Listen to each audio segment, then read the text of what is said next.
Hello and welcome back to the Victorious'Wool podcast. I'm Victoria. This is episode 48. 48. It is March, the end of March, in the Pacific Northwest, and it was sunny earlier. We've been having lots and lots of sun. It's currently cloudy right now, which is probably best because when it's really sunny, I get a lot of light right here reflecting off of my face. So it's probably better that it's not directly sunny right now. But anyways, it's been lovely. I am back sooner than I thought. I'm going to try to do 2 episodes a month. I think that could be a schedule I can stick to, and hopefully I'll have lots of fun things to show you. The last 2 episodes I posted had old projects, finished projects. The first series, a big episode of the series, I guess, it's become a series. I talked about the first 4 sweaters that I ever made and how I don't wear those anymore and why and what I learned from them, which is a great episode. That's episode 46. And then in episode 47, I talked about my Lopi sweaters. I have a love of Lopi and Plotulopi, which is an unspun wool, and Lopi, which is a bulky. All those yarns from Icelandic sheep coming out of Iceland. And yeah, I talked about those because it was the last month of winter, so I wanted to highlight them. And I'm currently knitting one now. Oh, which reminds me, I didn't pull it down, but I should. I haven't worked on it in a little while, but I will show it to you. I must have showed it on the last episode. I'm sure I did. But I want to look at it, so I'll open it up real quick and show you in a bit. Anyways, today, continuing on with that series, I am going to show you the transitional sweaters I have because the weather here has been very mixed. We've had very cold days and we've had warm days where we've gotten up to like 50 degrees Fahrenheit. So that's not so warm that I can't wear any sweater. Some days, some afternoons have gotten really warm. I guess in here it's gotten warmer, but there have been days where I start out wearing insulated or thermal leggings and a forced away sweater, and I'll end up at the end of the day wearing linen pants and some sort of cotton thing like I am right now. So it's fluctuating at like 25 degrees right now. So I realized, I should start wearing my transitional pieces. And I've certainly talked about the need for transitional pieces in the past, but I've really taken it to heart in the last few weeks that there are sweaters that specifically can be worn and be useful right now that I already own. And as much as I love my worsted weight sweaters, I just finished a couple, which I'll show you. I also need to bring these other pieces out. So I'm just going to talk about them. That will help me wear them. Actually, this is going to be good for me. And I have how many? 2, 4. I have about 8. 2, 4. Yeah, I'm bad at counting apparently. 2, 4, 6, 7. I have 7 what I would consider to be transitional pieces that either are worsted weight. Sorry, are they fingering weight? I have 1 fingering weight sweater that's long sleeve, and then I have a few short sleeve, and I have all over lace worsted weight. No, that one's a fingering weight too. I'm all over the place. A lace weight, fingering weight, long sleeve that I will call transitional because of all the eyelets in it. And then I have 3 tank tops. And they're all really good for wearing underneath cardigans. So they can be worn by themselves if it's warm, and then I can throw a cardigan on if it's cold. Or I can start with the cardigan and ditch it later in the day when it gets warm, because it's starting out at about 30 something in the morning and then getting up to 50. And the wind blows, it's cold, but if you're in the sun, it's warm. So it's just really all over the place. And it's been really helpful the last couple days to pull these out. So the first thing I want to show you, I've been talking about my savory knitting sweaters. Amy Christoffers is the designer. This is the Camp Pullover in alpaca and wool, and it's lovely. I did block it, so that's the only thing that I really did differently. Look how nice that looks. It's so pretty. This wool's the best. If you haven't used Ultra Alpaca from Berroco before, you should. It's great with in a shawl. It's great in a sweater. It's lovely. This is one of my favorite colors. I think it's called Mahogany Mix. So I've been wearing it when it's cold. And then when it's hot, I throw it on the pile.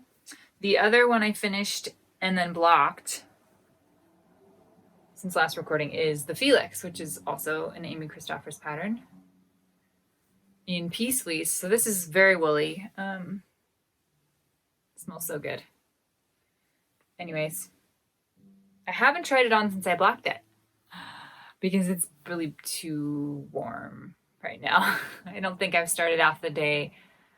Yeah, we need to have a little bit of a colder period, or I need to wear it out when I like go walking and it's windy or something, and then I'll put it on. But it's perfect right now. You know when you block something and you're like, oh, it's perfect. I don't want to wear it because it'll start to like shift and move and form to my body. That's kind of where I'm at with it. But it's perfect. I was very careful with both of these sweaters because they were a really good fit before I blocked them, but I wanted the yarn to bloom. I wanted the stitches to fill out, and so I blocked them anyway, because I did have some people ask me about, you know, if you do have a sweater that fits really well before you block it, like, should you just not block it? But the yarn is so nice when it's blocked. You know, this is such a beautiful colorway too. It's Morning Dove. But I was super careful. I laid both sweaters out and measured them before I got them wet. I was really careful. Wrote all my measurements down. I like draw like quick schematic, a quick sketch of a sweater, and then I draw onto that picture the measurements of like how long it is and how wide it is and all that stuff, so that I can, when I sit down on the floor with the wet sweater after it's been washed, I can block it to exactly what I measured it before I got it wet, so that it will grow very little, because there's a lot of warping on, or like heaviness on the stitch when it gets really wet, that can distort it and it can grow. I think the rust colored one did grow a little longer, and I haven't tried this Morning Dove one on yet to see, but they both looked good when I put them on the mats. They didn't look oversized, and I did block them to the dry measurements. So yeah, I'm happy to have those done. I had at one point 3 top-down raglans going at the same time, and now I only have one, so I'm supposed to pull this out. I'm going to start working on it very soon. It's been probably a month or so since I put any time into it. It smells so good. I don't know if you love the smell of wool as much as I do, but God, this is so woolly. Peace Fleece smells really good too, but this is the best. It's very, very rustic. I had some more people ask me about, don't you find Lopi itchy? And the answer is yes, of course, it's totally itchy. It just depends on the context with which you're wearing it in. And the colder it is outside, the colder it is in the house, the less likely I'm going to be bothered by a super woolly wool. Some people are even allergic or can't handle rustics. That's fine. You don't have to love every kind of yarn, but yeah. So this is going to be a big tunic, long, very big sleeves. I think the sleeves are big, and then they kind of taper to the wrist, which I'm excited about. I'm going to cast on a sleeve next. And if you've been watching my episodes, you know how I love to knit a yoke first and then a little bit of the body, and then I do both sleeves and then I go back to the body. So I'm excited to have a smaller circumference to work on, because the yoke of this was a beast. It took a long time to make this. Oh, so long. Anyways, I should leave it out. Now that I've pulled it out, I should leave it out so that I look at it and like consider it a treat when I get to pick it back up. And what I've been working on in the meantime is these socks. This is my pattern, Knitter's Academia, and this is I'm going to show you my 4th and 5th pair. This is knit with KnitPicks Stroll Tweed, which is a sock yarn, very soft. And I have a tendency to like get really excited about color combinations with this pattern, and then I'm like, want to make more. And then like I get through the stripes because it's really exciting to do the leg. And then I'm like, oh yeah, I've been knitting this pattern since, is it August or July? So how many months is that? I'm really bad at counting. August, September, October, November, December, January, February, March. I've been knitting these socks maybe for 8 months. That's a long time to be knitting the same pattern, even though it's my pattern, even though I mostly have it memorized and I love it. I highly recommend it. It's a great, great pattern. You can find it at VictoriousWool.com and on my Ravelry page. But I am like struggling, of course, to like continue being excited after 8 months. I do a pretty good job. What happens with me is I like stall on a project and then I put it aside, get distracted, maybe cast on something, maybe plan something. And then I'm like, no, I have to go back and finish this project. I'm going to set a deadline. I'm going to set goal points. Like you got to do the leg, then you got to do the heel, then you got to do the foot, then you got to do the toe. And I like break it down and like make a list and I get really into it again because I can achieve each of those each of those spots, get to those points really easily because it's a sock. And so then I've knit so much on this pattern in the last week that it's like I feel really good about it again, even though I'm almost done. And I'm not going to cast on anymore. Don't let me cast on any more of these for a while, okay? No more. I need to do other things with my time. Anyways, I finished the second one Saturday. And then I was also working on the lavender and yellow pair, which is lovely. And I finished this first sock of the pair yesterday afternoon. I filmed it, finishing it, and I immediately started, the camera was on like right here, and I was like finishing the toe, and then I dropped it and picked up the needles and started casting on number 2. Which I am on the heel flap already. So like magic, when you actually spend time working on a project, it goes super quick, especially socks. So this is number 2. This is Lavender Fields and Barley are the colorways of this one. And my goal for the end of the day is to get to at least get the heel turned and to get the gusset on the circular needle again. So I knit my socks in little circular needles like this. This is a 9-inch Chigu, size 1. I have I think 4 of these, so I can have multiple socks on needles at the same time. And then when I get to the heel flap, I start using a double pointed needle, and I use a second double pointed needle, and I go back and forth. And then I turn the heel with the double pointed needle. And then when I'm ready to start the gusset, gather all the gusset stitches and start decreasing, then I use more double pointed needles and my circular to get all that settled. I kind of do like a mishmash. Sometimes I do it differently. Just get all those stitches on, start decreasing, and then get it onto the circular again. And then I complete the decreases with the circular, knit the foot with the circular, and then when I get to the toe, I knit with the DPNs again. I could do the heel flap and the toe with magic loop. That would be perfectly fine. I kind of hate magic loop now after I think I had a period of at least 7 years where I was obsessed with magic loop. I thought I'll just buy one size in every needle and I'll make it a 40-inch and I'll just do magic loop every project. And I did that for so long, and now I'm just totally into having a fixed circular or having an interchangeable circular be the perfect length for what I need. It's like I repel magic loop. And when I have to do a sweater that requires a size sleeve that I don't have a fixed circular for, or one of my interchangeable sets doesn't, I just so frustrated. I'm like, oh, I'm gonna have to do magic loop, really, really big gauges. I did a bulky weight sweater that required, I don't know, size 15, and I don't have a fixed circular in a 12-inch size in a size 15. Anyways, so I just really felt proud of myself when I figured out how to do magic loop. I was so proud of myself when I figured out how to do 2 socks at a time on magic loop. Those are all great milestones, good memories. I don't want to do that again. I think it is easier to knit them one at a time. I think it's easier to do it with a fixed circular, but everybody's different. So if you find something that works really well for you that you enjoy, that is awesome. That's all that matters. But anyways, I'm just going to describe how I do it since I'm in this weird, awkward stage anyways. Okay. The other thing that I really have been appreciating about my setup, I guess, with my knitting basket that I take everywhere, is just this one in particular is my favorite, is that I have one of these. I have a double pointed needle keeper. I think I got this one on Etsy. These are Haya Sharps in size 1, and they're in this little case all the time in my knitting basket because I've been knitting enough socks. Obviously, I've been knitting this particular pattern for 8 months.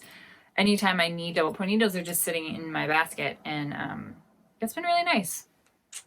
I have a lot of double pointed needle sizes in a utility roll that's in the closet here that hardly ever use those, so they're not as accessible, but it's really handy to actually keep these because this is the size US 1, 2.25 millimeter is the one I use most often for socks.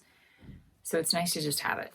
And then when I'm, done with the double points and I'm back onto the circular, I can just pop them back in here and toss them in my basket. Okay, that's my sock update. And these are definitely going to be done by the time I get back. The next time I record, I will then move on to working on, I'm just going to show you, in case you didn't see the last episode, the Clauredelune socks by Petite, the Petite Knitter. And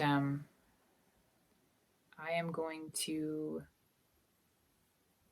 plow through this one first sock as soon as I finish that lavender one. And I put this has an afterthought heel, this pattern, and I've already put the heel line in, so I just need to do the foot and toe,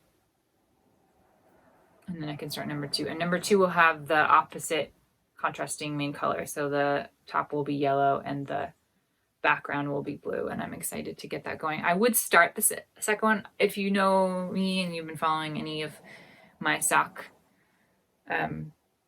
content, I love to cast on number 2 before I'm done with number 1, so they're both going, but I did not split these colors into 2 balls so I would have an equal number of, or equal weight, equal amount for each sock. So I could pull from the middle at the same time I'm pulling from the outside, but it's a little much for me. So I do have to finish the first one before I can start the second one. I was considering it for a couple days before I remembered that. Oh yeah, I didn't split the ball in 2. So they will have to wait.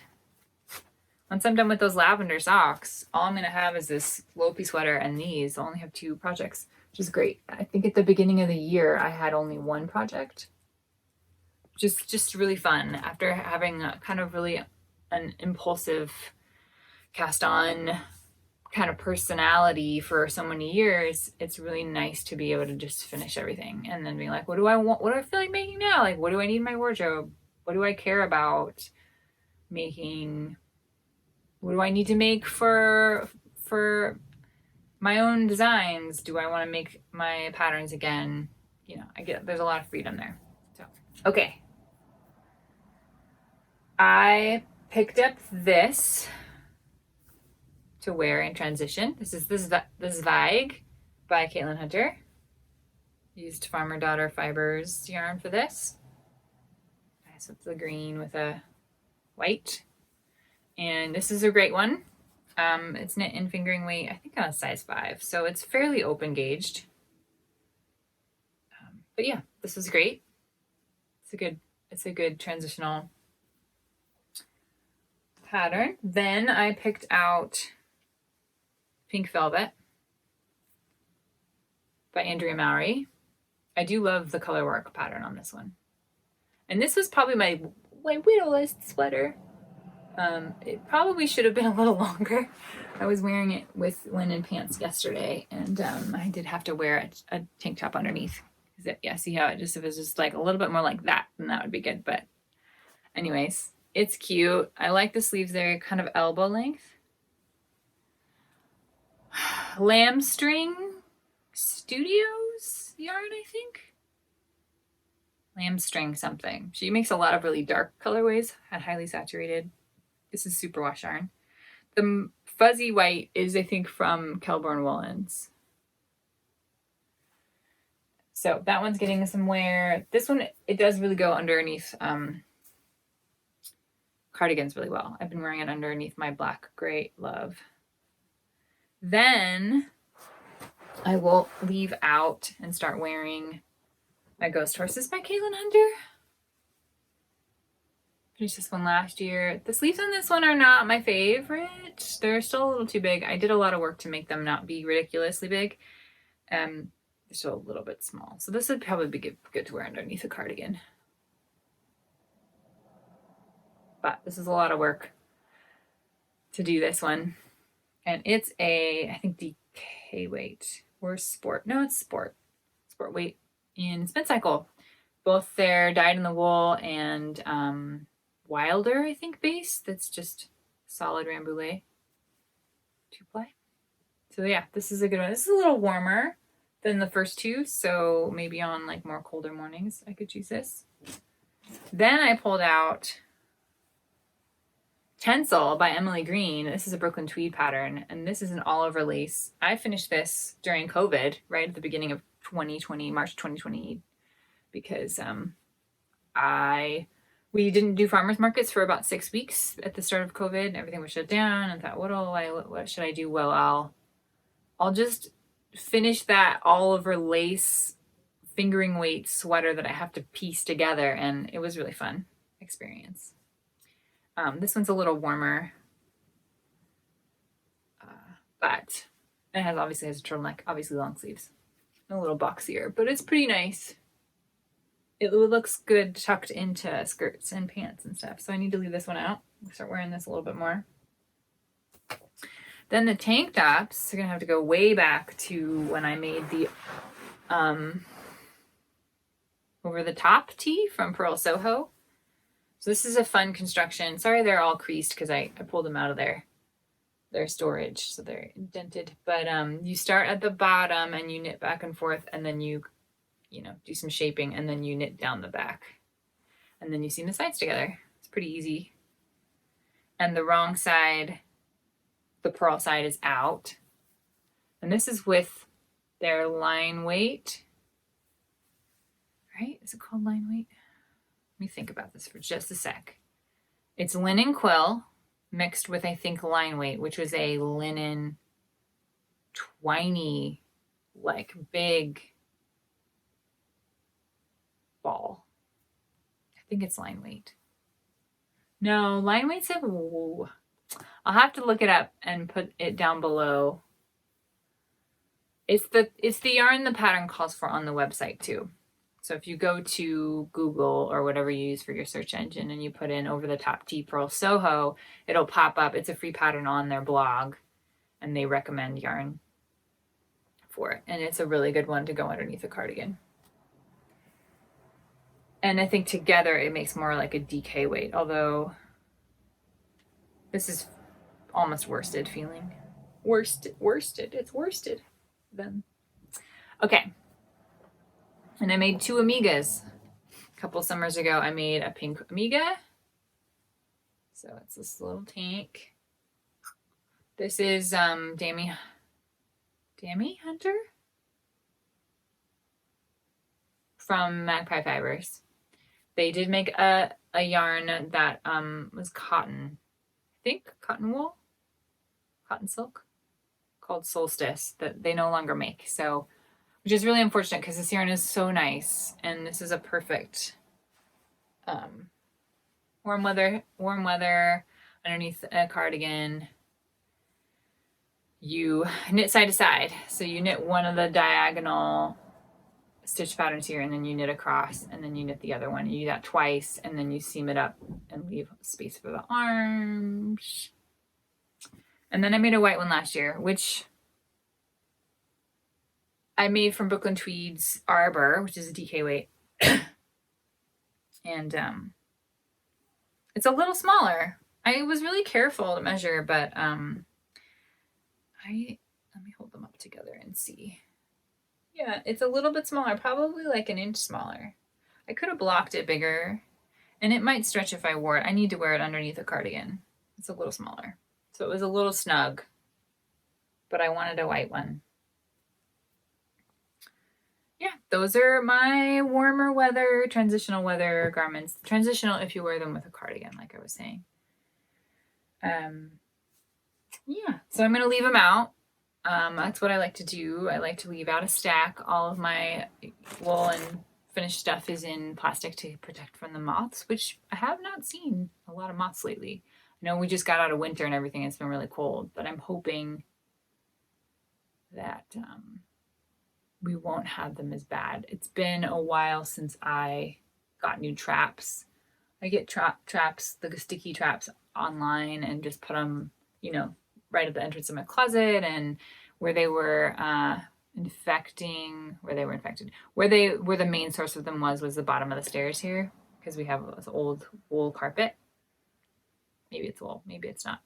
Anyway, there were a lot of them there on the landing, and I was killing them all the time with my fingers.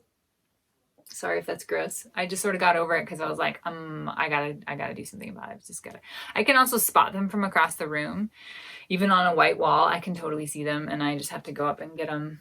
But I haven't seen any in a really long time, and the traps are fairly empty. So I hope that that's a good sign. I will obviously keep everything bagged forever. I'm never gonna take stuff out. I leave some things out that I'm gonna be, you know, using and stuff, and I don't bag what's in my baskets, which is not a lot, because I don't have a lot of projects, but I do go through my baskets fairly regularly to make sure that there isn't like a new infestation or something. But the infestation on the stairs, I think, is done and over with. But that doesn't mean they're not, you know, in a lesser amount somewhere else in the house. So just got to be vigilant. But I haven't seen anything in a while, so it's a good sign. We'll see how things go when the weather warms up and spring comes, if I see any. You know, I even have wool. I had Birkenstock wool clogs that they got into that were by the door. You know, they got into the pockets of my coats and went after some fingerless mittens. Even fingerless mittens that I didn't think were wool. I think what I was reading a while back, it's been a while since I've done any research on it, but the adults are attracted to our skin cells on fabric, and then the babies, the little larvae babies, eat wool when they emerge from their little like cocoons or something.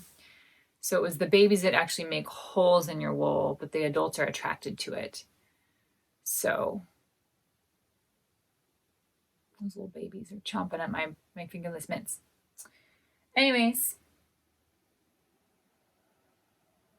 I hope that you're having a beautiful start of spring, that you're knitting on something lovely, and I will be back in a couple weeks, maybe with a few more sweaters. If I come up with a different category, I can always just look at my notes like I said I would, which I still haven't done, but I could do it and go pull out the next 4 sweaters that I made. But as time goes on, I tend to forget